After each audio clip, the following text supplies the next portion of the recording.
यदि अहंकार रूप रहित है तो फिर कैसा है? प्रकृति महत्त्व और अहंकार अविशेष कहलाते हैं।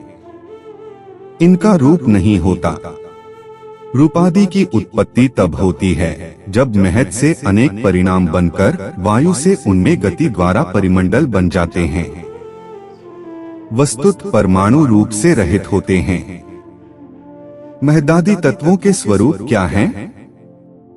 महत्त्व अहंकार, आकाश तथा वायु का स्वरूप सूक्ष्म तथा निराकार है। इसके विपरीत अग्नि, जल तथा पृथ्वी स्थूल एवं साकार तत्व हैं। तत्वों से विराट किस प्रकार बना?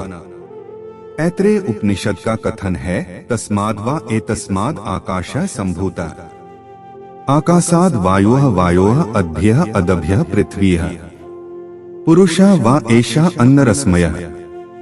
अर्थात महत्त्व से अहंकार एवं अहंकार से क्रमशः आकाश, आकाश से वायु तथा वायु से अग्नि एवं अग्नि से जल और जल से पृथ्वी तत्व की रचना हुई।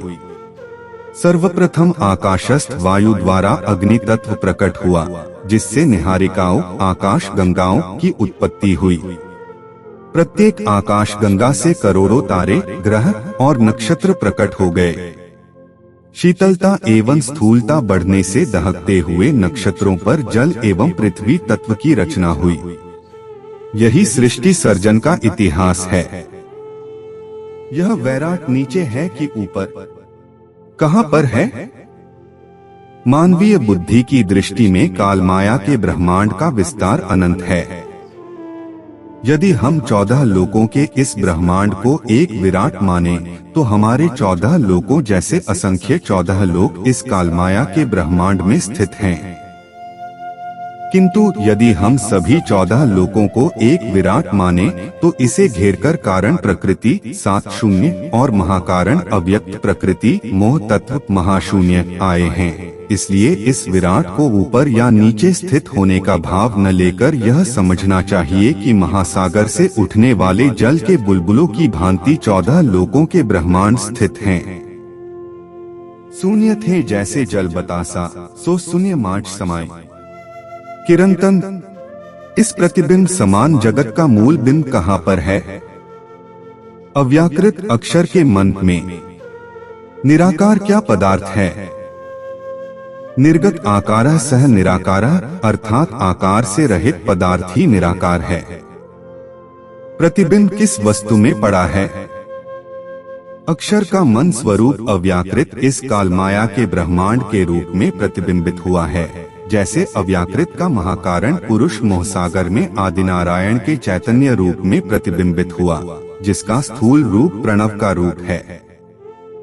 अव्याकृत के कारण में स्थित 7 शून्य उसी रूप में कालमाया में प्रतिबिंबित हुए तथा अव्याकृत में स्थित काल निरंजन महत्त्व के रूप में प्रतिबिंबित हुआ। इस विश्व का दृष्टा कहाँ पर है? इस विश्व का दृष्टा अक्षर ब्रह्मा है, जो अक्षरधाम में विराजमान है। वह साकार है या निराकार है? वह न तो साकार है और न ही निराकार, बल्कि दोनों से भिन्न त्रिगुणातीत, शब्दातीत, नूरमयी, किशोर और शुद्ध स्वरूप वाला है। ब्रह्मा में माया तीनों काल में नहीं है, फिर यह जगत कहाँ से प्रकट हुआ? यदि विश्व में ब्रह्मा को व्यापक माने, तो फिर ब्रह्मा माया से पृथक कैसे? यद्यपि ब्रह्मा के अंदर माया तीनों काल में नहीं है, फिर भी इस मायावी जगत की उत्पत्ति का कारण अव्याकृत के महाकारण में स्थित सुमंगला पुरुष का स्वप्न है। ब्रह्मा का निज स्वरूप तो इस मायावी जगत से सर्वथा पृथक है। यद्यपि उसकी सत्ता इस जगत के कण कण में अवश्य व्यापक है। यजुर्वेद का यह कथन इसी तथ्य की ओर संकेत करता है, ईशावास्यम इदं सर्वम यत्किंचन जगत्या जगत, अर्थात यह जो कुछ भी जड़ रूप जगत है, ब्रह्मा की सत्ता सब में व्यापक है। यदि ब्रह्मा साकार है तो उसका स्वरूप धाम आदि कहिए। यदि वह निराकार है तो उसे स्वप्नच्छा नहीं हो सकती। साकार और निराकार प्रकृति के स्वरूप हैं, ब्रह्मा के नहीं। धर्म ग्रंथों में जहाँ भी ब्रह्मा के स्वरूप का निषेध किया गया है, वह पंचभौतिक या प्राकृतिक शरीर का निषेध है, न कि दिव्य, नूरमयी, शुक्रमयी तथा अखंड स्वरूप का। यजुर्वेद अध्याय 40 में कथन है कि सपर्यगात शुक्रम अवरणम अस्नाविरम शुद्धम अपापविद्धम, अर्थात वह ब्रह्मा पंचभौतिक शरीर नसनाड़ी से रहित, निष्पाप, शुद्ध तथा नूरमयी स्वरूप वाला है। वह निराकार इसलिए नहीं है क्योंकि उसे वेद में रुचिह असिह रोचो असि अथर्व अर्थात कांतिमान तथा मनोहर कहा गया है। वह ज्योतिषा ज्योतियः अर्थात ज्योतियों की भी ज्योति है। अथ वह साकार तथा निराकार से भी भिन्न अलौकिक स्वरूप वाला है। क्षर, अक्षर और अक्षरातीत इस प्रकार पृथक पृथक तीन ब्रह्मा कहने का क्या प्रयोजन है? प्रेम की लीला और सत्ता की लीला में विरोधाभास है। इसी प्रकार सत की लीला तथा उसके स्वप्न की लीला भी विपरीत है। इस तरह लीला भेद से तीन पुरुषों क्षर, स्वप्नमयी, अक्षर, अखंड अद्वैत तथा अक्षरातीत अनन्य प्रेममयी स्वलीला अद्वैत का स्वरूप माना गया है।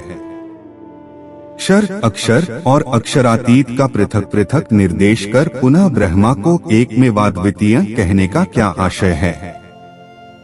अक्षर ब्रह्मा तो अक्षरातीत के सत अंग हैं और क्षर आदिनारायण अक्षर के मन अव्याकृत के स्वप्न स्वरूप हैं।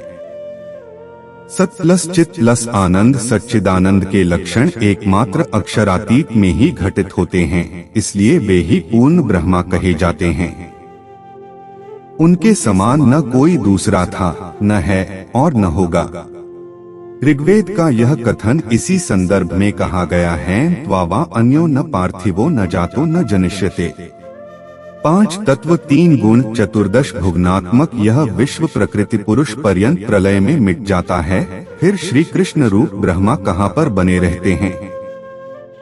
परब्रह्म के आवेश से युक्त जो व्रज लीला 11 वर्ष 52 दिन काल माया के ब्रह्मांड में तथा रासलीला केवल ब्रह्मा में खेली गई थी, वह सबलिक के कारण तथा महाकारण में अखंड है।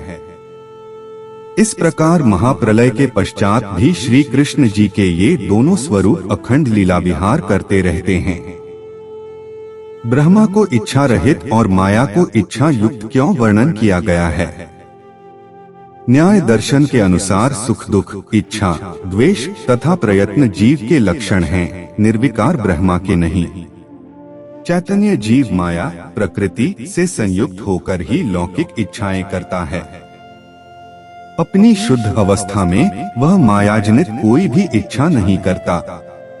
इस प्रकार लौकिक इच्छा माया का गुण है, ब्रह्मा का नहीं। वेदों में ब्रह्मा को लौकिक कामनाओं से सर्वथा रहित कहा गया है। अकामो धीरो अमृतः स्वयंभू रसेन तृप्तः न कुतश्चनो न अथर्व 10 अगस्त 1944 अर्थात वह परब्रह्म लौकिक कामना से रहित धीर आनंदमय रस से तृप्त पूर्ण काम है। उसमें किसी भी प्रकार की न्यूनता नहीं है। इच्छा तो वही करेगा जिसे कोई वस्तु प्राप्त न हो। फिर ब्रह्मा को इच्छा हुई, ऐसा भी लिखा है। परस्पर विरुद्ध ये बातें किस प्रकार सत्य हैं? तैत्तिरीयोपनिषद का कथन है कि सत्य ज्ञान अनंतम ब्रह्मा अर्थात ब्रह्मा सत्य स्वरूप ज्ञानमय और अनंत शक्ति वाला है। तस्य स्वाभाविकी ज्ञान बल क्रिया च अर्थात उसमें ज्ञान और शक्ति की क्रिया स्वाभाविक रूप से होती है। सृष्टि की उत्पत्ति, पालन और प्रलय की प्रक्रिया इच्छा के बिना संभव नहीं है, किंतु वह इच्छा लौकिक न होकर दिव्य इच्छा है और उसे ब्रह्मा लीला के अंतर्गत माना जाता है। इसलिए ब्रह्मा को इच्छा से रहित भी कहते हैं तथा इच्छा वाला भी कहते हैं। रास लीला के समय श्री कृष्ण जी ने योग माया का आश्रय लिया, ऐसा भागवत में लिखा है। तो योग माया क्या पदार्थ है? जहाँ अखंड ब्रह्मा शक्तिमान अपनी अखंड शक्ति माया के साथ लीला कर रहा हो, उसे योग माया कहते हैं। पुराण संहिता में इसका स्पष्ट वर्णन किया गया है। सर्वशक्तिमान ब्रह्मा स्वरूप श्री कृष्ण ने योग माया का आश्रय क्यों लिया? श्री कृष्ण जी के स्वरूप में विराजमान परब्रह्म का आवेश अक्षर की आत्मा को परमधाम की प्रेम लीला दिखाना चाहता था, जिसके लिए कालमाया की मायावी भूमिका उपयुक्त न थी। इसलिए परब्रह्म के आवेश ने आनंद योग माया केवल ब्रह्मा की भूमिका में प्रवेश किया। व्रज और रास को अखंड वर्णन किया है, तो महाप्रलय में ये किस प्रकार से अखंड बच जाते हैं? रास रात्रि को अखंड करके लिखा है। जब रात्रि के बाद पुनः प्रातःकाल हुआ, तो रास रात्रि पुनः किस प्रकार अखंड बनी रही? व्रज और रास की लीला सबलिक के कारण और महाकारण में है, तथा इसका प्रतिबिंब अव्याकृत के महाकारण में है। महाप्रलय की पहुंच केवल मोहतत्व तक है। इस प्रकार योग माया के ब्रह्मांड में व्रजरास होने के कारण ये अखंड हैं। परमधाम की आत्माओं तथा कुमारिकाओं के रास में पहुंचते ही कालमाया का यह ब्रह्मांड महाप्रलय में लीन हो गया। लीला के अखंड हो जाने के पश्चात कालमाया का यह ब्रह्मांड पहले जैसा ही हूबहू बन गया, जिसमें प्रतिबिंब की लीला की गई। इसी ब्रह्मांड में रास रात्रि के बाद प्रातःकाल हुआ। योग माया की अखंड रास में तो आज भी रात्रि ही है, जो अनंत काल तक बनी रहेगी। रास लीला के समय गोपियों के चले जाने पर भी उन्हें ढूंढने के लिए कोई नहीं निकला और न गोपियों के पैरों के चिन्ह ही मिले। इसका कारण क्या था? महाप्रलय में लीन हो जाने के कारण जब यह संसार था ही नहीं, तो उन्हें कौन ढूंढता और उनके चरण चिन्ह कैसे मिलते?